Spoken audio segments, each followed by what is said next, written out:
I used to believe birthdays were about celebration, balloons, candles, cake, and family singing off-key. But now, I know they can also be about endings. The kind no one talks about. The kind wrapped in pretty ribbon and fake smiles. It was my grandpa's 80th birthday. A round number. A milestone, as my mom called it. We rented a small hall at the community center, the kind with creaky floors and 2 bright lights. Streamers in gold and blue, danced slightly under the ceiling fan. A banner said, "Happy birthday, William," as if that made it real. As if love could be hung with thumbtacks and tape. The table was full of people, but somehow, Grandpa looked alone. He sat at the head of the table, his favorite cardigan buttoned crooked, a birthday hat gently slipping off his head. In his trembling hands, he held a small gift bag I had given him earlier, a framed photo of the 2 of us from when I was 9, sitting on the park bench feeding ducks. He had smiled when he saw it. Not a big smile, but the kind where your eyes soften like they're remembering something only you can see. I was sitting beside him when my mom leaned down suddenly, brushing imaginary crumbs off the table. Her voice dropped to a whisper, just loud enough for Grandpa to hear but quiet enough that no one else would catch it. "Don't eat yet, Dad," she said, patting his shoulder. "We'll be right back." I didn't think much of it at first. People were always moving around at parties, grabbing drinks, fixing decor, getting more plates. I figured she meant she and Dad were going to check on something. Maybe the cake? But then they didn't come back. At first, Grandpa just nodded like always, patient and trusting. He adjusted his chair.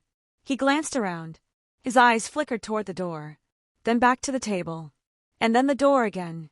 5 minutes passed, then 10, then 15. Conversations buzzed around us, cousins talking about college, an aunt laughing too loudly at her own joke. No one seemed to notice that the guest of honor was still sitting there, quietly waiting, staring at the empty chair beside him like it owed him something. I leaned in and said, "You okay, Grandpa?" He blinked slowly and smiled. "I'm fine, Lainey. Your mom said they'll be right back." He always called me Lainey. No one else did. No one else was allowed to. The cake was still sitting on the counter, untouched. Chocolate with vanilla icing, his favorite. I glanced at my watch. 22 minutes now. Then I started noticing things. Little things. My mom's purse wasn't on her chair anymore. Dad's coat was gone from the back of his seat. The car keys were missing from the hook by the entrance. That's when something inside me shifted. The kind of shift you don't feel until it's too late. The kind that makes the hairs on your arm stand up even in a warm room. I stood up. "Has anyone seen my mom?" I asked casually. Shrugs. One cousin said she thought she saw her go outside. Another said maybe she was getting drinks. No one knew for sure. Grandpa was still holding the gift bag like it was an anchor in a storm. I walked toward the entrance, past a few scattered kids and leftover wrapping paper. I stepped out into the cool evening air. The parking lot was almost empty. Only 3 cars remained. None of them ours. I felt something cold slip down my spine. They were gone. I ran back inside. Grandpa was still there. Still waiting. Still smiling. That smile, the one where he tried to pretend everything was okay even when he didn't remember why he was smiling, broke something in me. And that's when I knew. This party wasn't a celebration. It was a send-off. A final gathering masked as love. They hadn't planned to come back. They had left him there, like a coat you forget on a bench, like luggage that no one wants to claim. And suddenly, every childhood memory, every Sunday morning at the park, every whispered bedtime story, every time he told me, "You don't need to earn love, Lainey," rushed back in a wave, so hard it knocked the breath out of me. I reached for his hand. "Grandpa," I said softly, "do you want to go home?" He looked up at me, confused at first. Then he smiled that same soft smile. "I already am, sweet girl." But he wasn't. Not yet. And in that moment, I made a decision I knew I couldn't take back. They had left him behind. But I wouldn't. Growing up, I never really understood the difference between being loved and being looked after. My parents gave me a house with a roof, 3 meals a day, and clothes ironed to perfection. They provided everything except presents. It wasn't neglect in the traditional sense. It was colder, quieter. A clinical kind of care, where warmth was measured in report cards and piano recitals. But with Grandpa, it was different. With him, love wasn't earned. It just was. Some of my earliest and clearest memories are of holding Grandpa's hand. He had large hands, weathered and a little rough from his years as a high school shop teacher, but they were always steady. When I was 6, he taught me how to ride a bike in the park behind our house. While my dad barked about balance and helmets and scraped knees, Grandpa just held the seat with one hand and said, "Look at the trees, Lainey. They don't worry about falling. They just grow." I did fall that day. Twice. But each time, he picked me up with a quiet patience that didn't make me feel small. He made me believe falling was part of learning, not something to be ashamed of. He baked cookies every Sunday afternoon. Not store-bought dough, but real, from-scratch cookies with too much vanilla and imperfect shapes. I would sit on the counter in his old apron while he measured flour and told stories from his childhood in Alabama. He'd hum jazz under his breath and let me shape the dough with my little hands, no matter how messy the kitchen got. It was our ritual. Meanwhile, my mother used Sundays to polish silverware or host planning meetings for the school gala. If she ever noticed the flour footprints on the floor or the lingering smell of cinnamon, she didn't comment. Or maybe she did, but I learned to stop listening. Every night when he tucked me into bed, on the nights my parents were too busy or too tired or simply not around, Grandpa would sit on the edge of my mattress with a worn copy of Charlotte's Web or The Wind in the Willows. He didn't just read the words, he brought them to life. His voice would rise and fall like music, and I'd fall asleep to the rhythm of his stories. Sometimes, even after I'd close my eyes, I'd feel his hand on my forehead for just a second longer than necessary, as if he was pressing some kind of protection into my skin. A silent promise. He called me Lainey. Everyone else called me Elena, sometimes even Miss Foster, when they were trying to sound formal or proud. But to Grandpa, I was Lainey, his little explorer, his storyteller, his girl who asked too many questions and couldn't sit still during thunderstorms. I remember once during a thunderstorm, when I was about 9, I ran into his room shaking. My parents weren't home. Grandpa wrapped me in an old patchwork blanket, carried me to the porch, and said, "Let's count the seconds between the flash and the boom. That way the storm can't surprise us." We sat there in the dark, counting together. And suddenly, the storm wasn't scary anymore. In contrast, my parents moved through my childhood like shadows. My father, Dr. Leonard Foster, was the kind of man who expected results. He was a respected cardiologist, the kind who had certificates lining his office wall, and a phone that never stopped buzzing. At home he was quiet, but not in a gentle way. It was the kind of silence that filled a room and made everyone else shrink a little. He liked his shirt starched and his children obedient. Love, if it existed in his vocabulary, was a reward you earned by performing well. My mother, Patricia, was the polished type, the kind of woman who believed in appearances over emotions. Her world revolved around image, the curated dinner table, the perfect seasonal wreath on the door, the social events that made our family look involved and admired. She wasn't cruel. She just didn't know how to love without a measuring stick. If I got an A, she smiled and moved on. If I got an A-, she'd ask what went wrong. If I looked upset, she handed me lip gloss instead of comfort. Grandpa never measured me. He just saw me. There was a summer when I broke my wrist falling from a tree I had no business climbing. My father barely looked up from his laptop when I walked in with the cast. "Be more careful next time," was all he said. My mom sighed and called the housekeeper to clean the mud off the floor. But Grandpa sat with me for hours, carving little animals out of soft pine so I'd have something to play with since I couldn't go outside. He carved me a rabbit, a bird, even a tiny elephant. I still have the bird, the paint faded, the edges worn from years of being carried in pockets and pencil cases. When I was 12, I had my first panic attack. I didn't know that's what it was at the time. I just remember sitting in the school bathroom, shaking, unable to breathe, convinced I had failed a math test and ruined my future. My mom told me to stop being dramatic. My dad told me I was overworked and needed to focus better. But Grandpa didn't say anything. He just held my hand until my breathing slowed, and then we sat in the garden, watching the birds and naming each flower. He told me, "The world isn't ending, Lainey. It just feels big sometimes. But you're bigger." The older I got, the more I noticed the divide. My parents never quite knew what to do with Grandpa. As his memory started slipping, their tolerance began thinning.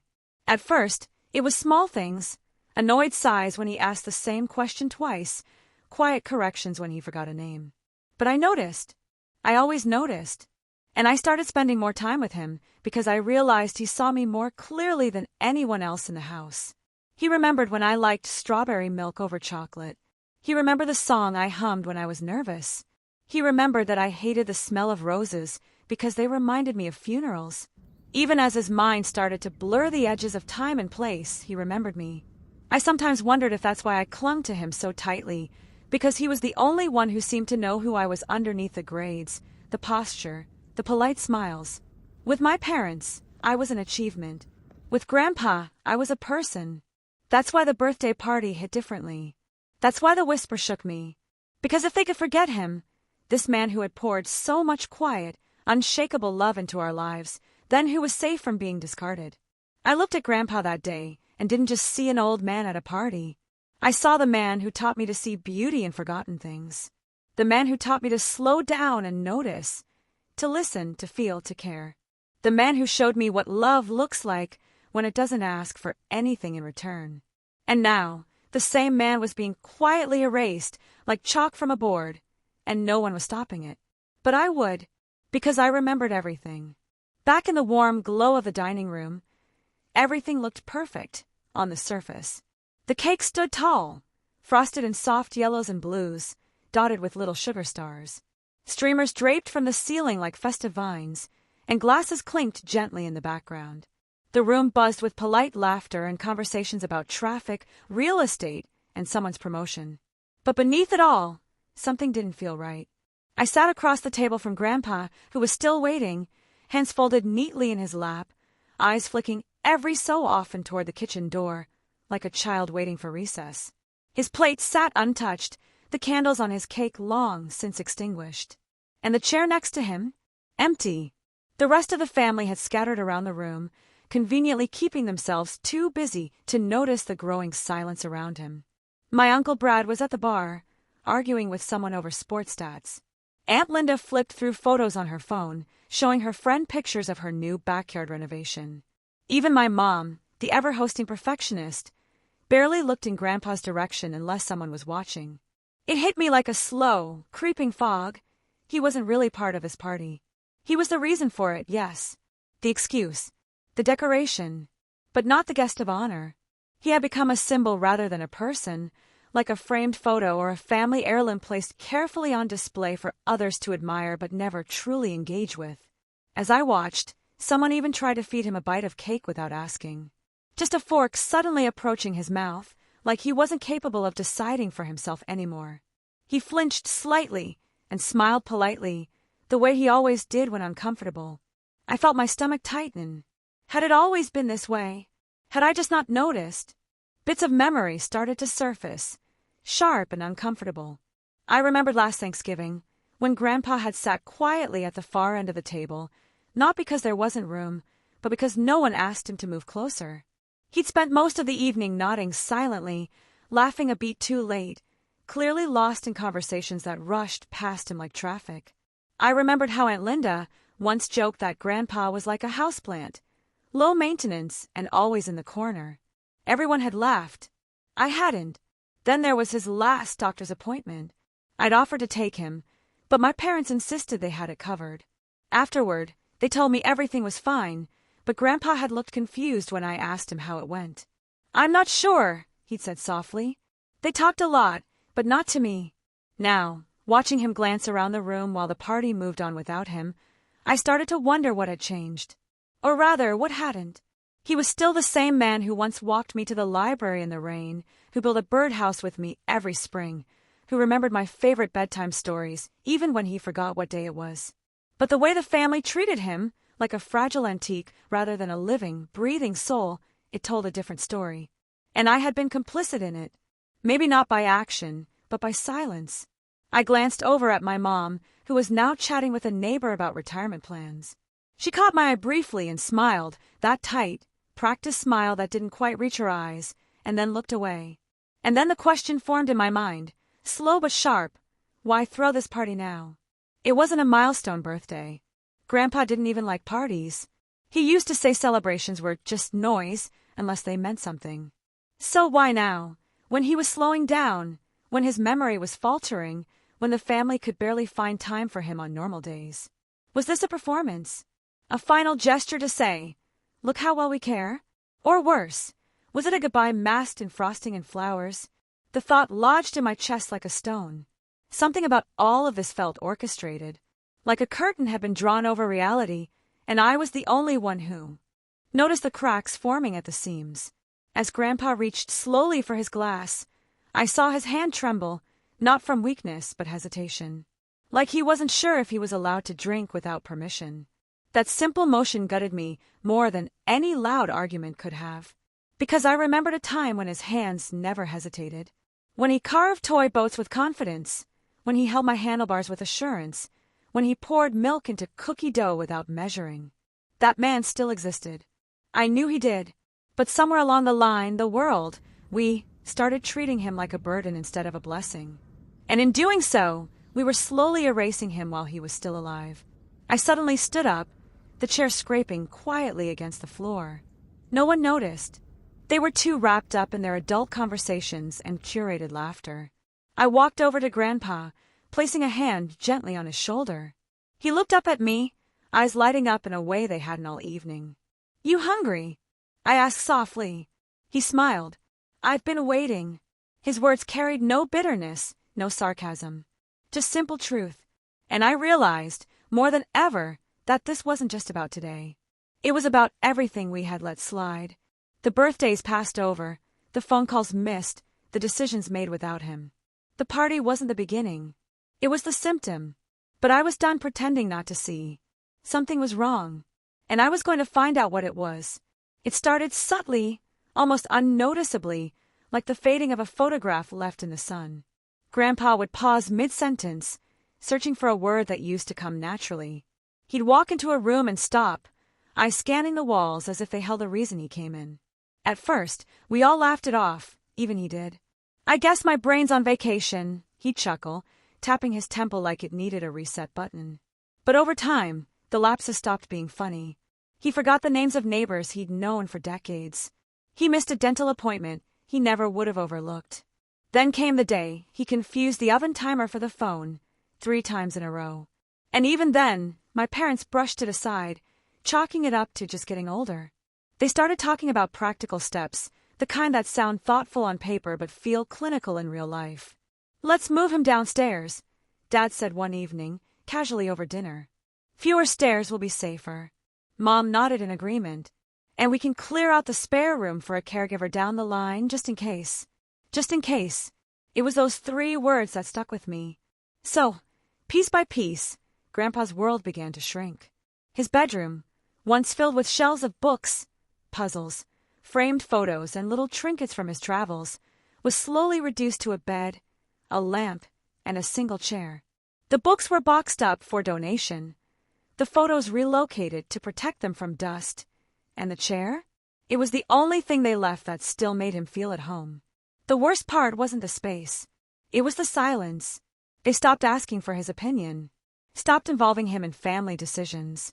When the TV was too loud or his stories too long, they'd gently steer the conversation elsewhere. He became background noise in a house he helped build, a quiet figure in the corner of family life. But I noticed. I always noticed. I started visiting him more, not out of duty, but love. I'd bring the old books back, one at a time, slipping them into the room when no one was watching. He'd run his fingers over the covers like they were long-lost friends. We'd sit by the window, reading aloud. Sometimes he'd follow the story with sharp commentary, like he hadn't missed a beat. Other times, he'd just smile quietly, eyes half closed, soaking in the rhythm of my voice. One afternoon, I brought him the weathered copy of Treasure Island, the one he used to read to me every summer when I was little. He looked at the cover for a long moment, then held it to his chest. "This was your favorite," he whispered. "I remember the pirate voices. So, I did them, badly but with heart." He laughed until his eyes watered. In that moment, he wasn't the man slipping away. He was my grandpa, my storyteller, my anchor. No one else saw those moments. They only saw what they wanted to see. A man fading into the background, not worth the effort to pull back into focus. Sometimes I'd bring up things he'd said during our visits. Grandpa thinks the garden needs pruning, I mentioned one weekend. My dad shrugged. He probably means last year. He gets mixed up. I wanted to scream, he knows. He still knows things. But instead, I nodded, biting my tongue. There was no room for debate in a house that had already decided who Grandpa was allowed to be. There was one particular day I won't forget. I found him sitting on the edge of his bed, staring at the wallpaper. His hands were folded, his shoulders slumped. I sat beside him quietly, waiting. After a while, he said, "I used to sit in this room and feel alive. Now I just feel misplaced." That word, misplaced, landed like a brick in my chest. He wasn't confused about where he was. He knew. He just didn't feel like he belonged there anymore. And maybe that was the cruelest part of all. Not the forgetting, but being forgotten. From then on, I made it my quiet mission to bring light back into that room. Sometimes it was cookies we used to bake together. Other times, old vinyl records I'd sneak from storage. We even painted a small canvas together, something abstract and wild, completely unlike him, yet totally him. I hung it above his bed where the clock used to be, and still no one asked. No one wondered what we were doing in there. They were too busy organizing medication schedules and watching YouTube videos on eldercare. They never saw the man behind the condition. But I did, because in that forgotten room, where time moved gently and voices softened, Grandpa was still very much alive. Still curious, still kind, still the man who taught me how to tie my shoes and catch lightning bugs in a jar. They say dementia erases people. I say it only erases what we let go of. And I wasn't ready to let go of him. The laughter in the living room sounded hollow now, the kind that bounced off walls but didn't settle in hearts. I stood in the hallway, one foot still inside the kitchen, the other frozen mid-step as the words from the next room sank in. "He won't even notice," my mother said, her voice low but clipped. My father replied, "We'll handle the paperwork tomorrow. The transport's arranged for this evening." Evening? My breath caught. They were moving him today. "I just want it to be smooth," she added. "That's why we brought everyone here, to keep things light." My stomach turned. This wasn't a birthday party. It was a farewell dressed in streamers and sugar. A distraction with cake and candles to soften the blow of what came next. My legs moved before my mind caught up. I backed away from the kitchen, away from their whispers, away from the truth that now rang louder than the party music still playing from the Bluetooth speaker in the corner. I rushed down the hallway, passing family members chatting idly, oblivious. Someone tried to offer me a slice of pie, but I barely heard them. My heart was thudding in my chest, my mouth dry, hence trembling. I pushed open the door to the den, Grandpa's temporary spot during the party, and found him exactly where I feared he'd be. Still sitting at the table. Still waiting. The cake was in front of him, untouched. The candles had long since burned out and wilted into soft wax puddles. A plate and fork lay neatly beside it, unused. He looked up at me with a soft smile, as if I were coming back from a quick errand. "They just went to get napkins," he said, nodding toward the empty chairs. "Right." My throat tightened. I wanted to lie. I wanted to sit beside him and tell him it was all going to be okay, that his family would walk back through the door any moment and laugh and celebrate with him. That the delay was a fluke, not a farewell. But I couldn't. I knelt beside his chair and took his hand. "Grandpa," I said gently, "do you remember what day it is?" He glanced toward the window, the light filtering in through the curtains. "My birthday, isn't it? 79. 81, I whispered with a smile. He chuckled softly. "Close enough." I looked at the cake again, the one we'd chosen together just a week ago from the bakery he loved. Chocolate, with white frosting and strawberries. He'd been so excited, pointing at it like a kid. "That one. Looks like celebration." Now it looked like a lie. I sat with him, hands clasped, as the house buzzed around us. Bits of chatter, glasses clinking, a burst of laughter from the front yard, none of it made its way in here. We were alone in the one room that still felt real. "I think they forgot the song," he said after a pause. "No one sang Happy Birthday." I swallowed hard. "No," I said, "but we can sing it now if you'd like." He smiled.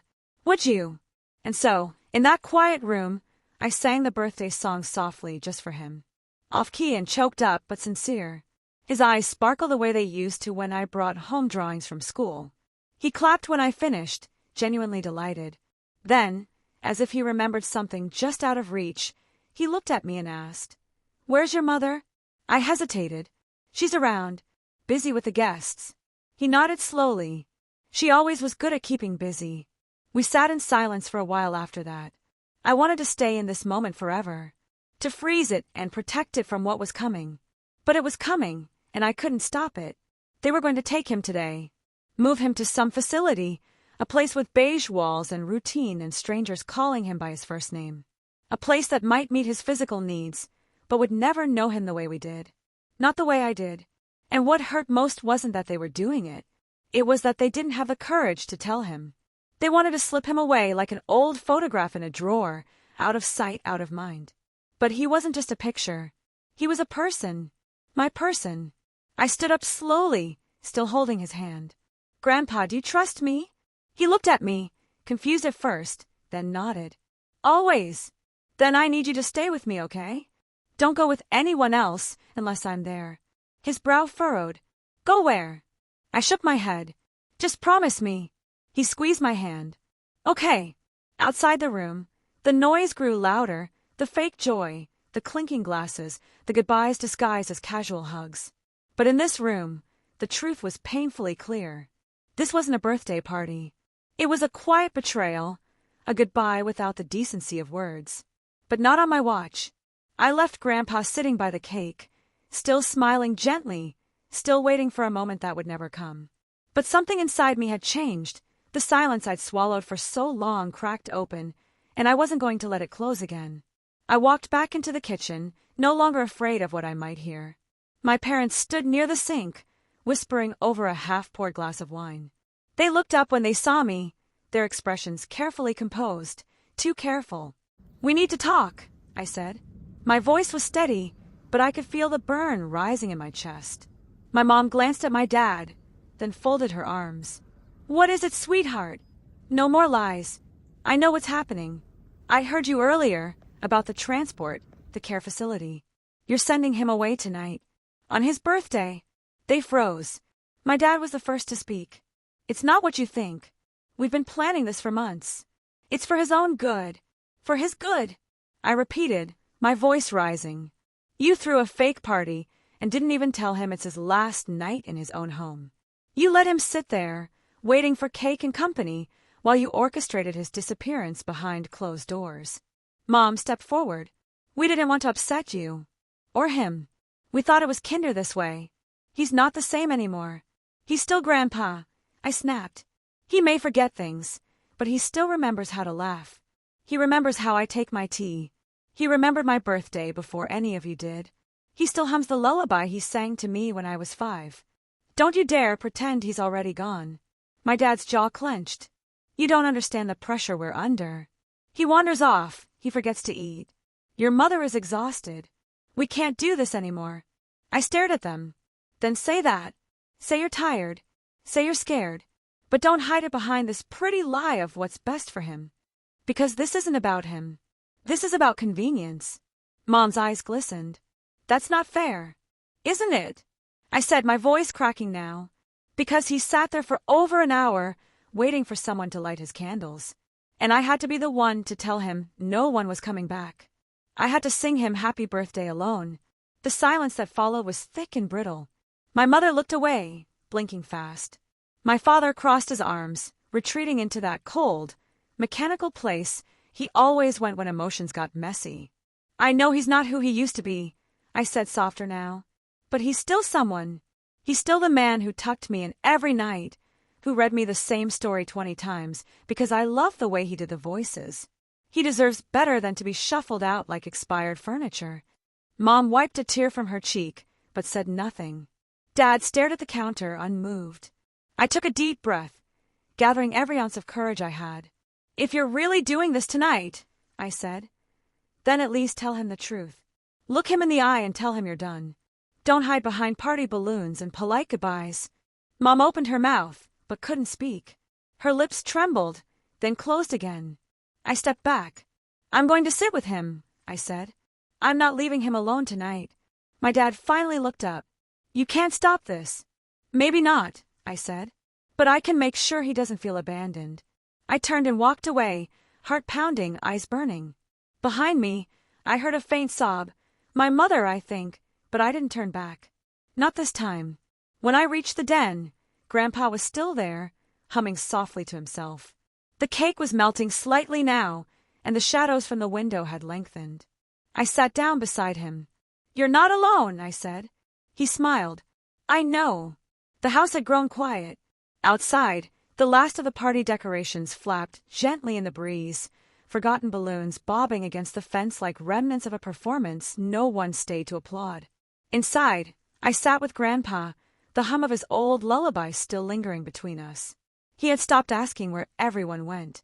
I think, on some level, he knew. Or maybe he was simply too tired to keep wondering.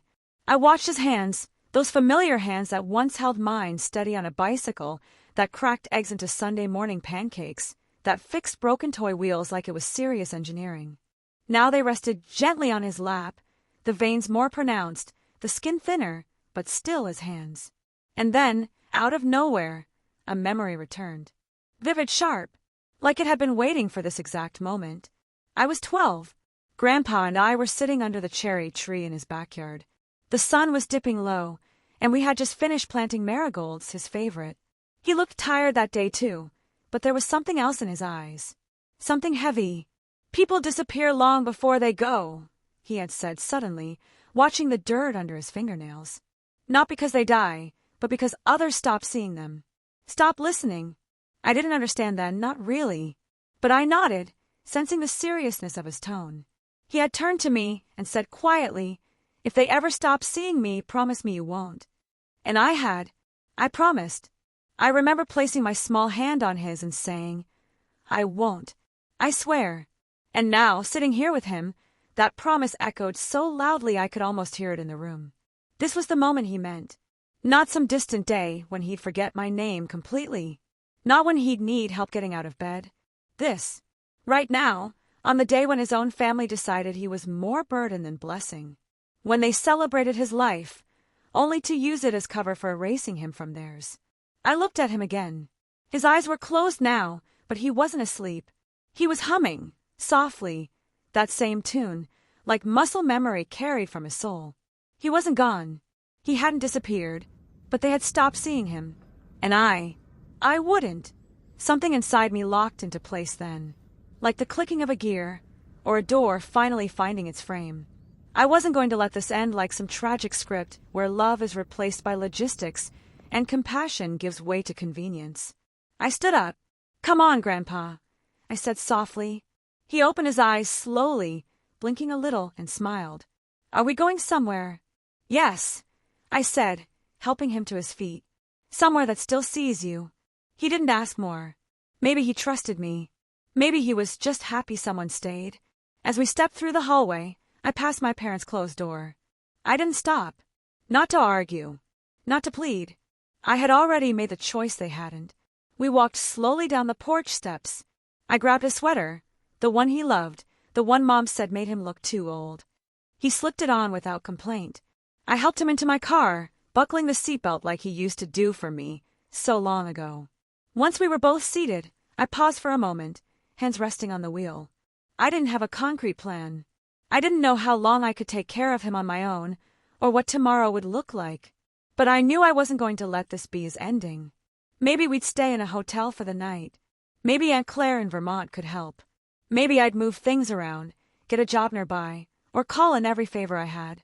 But right now, all that mattered was the promise. I turned to him and smiled. "Remember when you told me not to stop seeing you?" He looked at me with a soft kind of surprise, then nodded. "I remember," he whispered.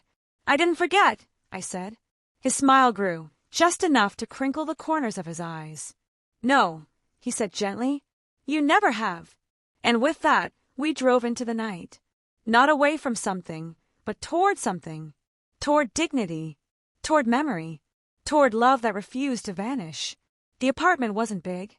Just a one-bedroom space tucked above a corner bookstore, where the floors creaked when you walked and the walls hummed when it rained. But it was mine.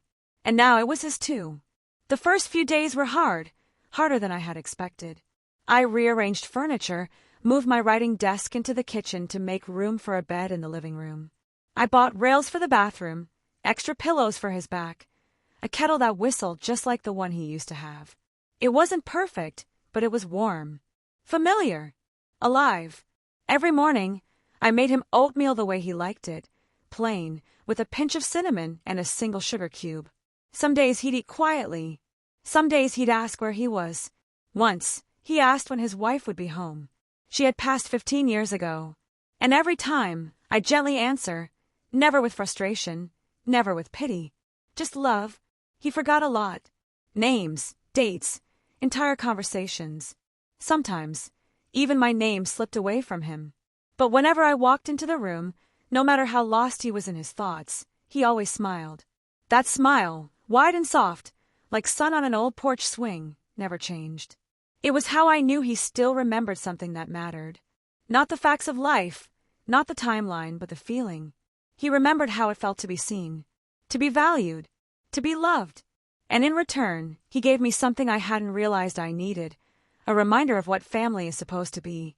Not just shared blood or holiday gatherings, but a promise kept in the quiet moments, a commitment to each other, even when it's inconvenient, even when it's hard.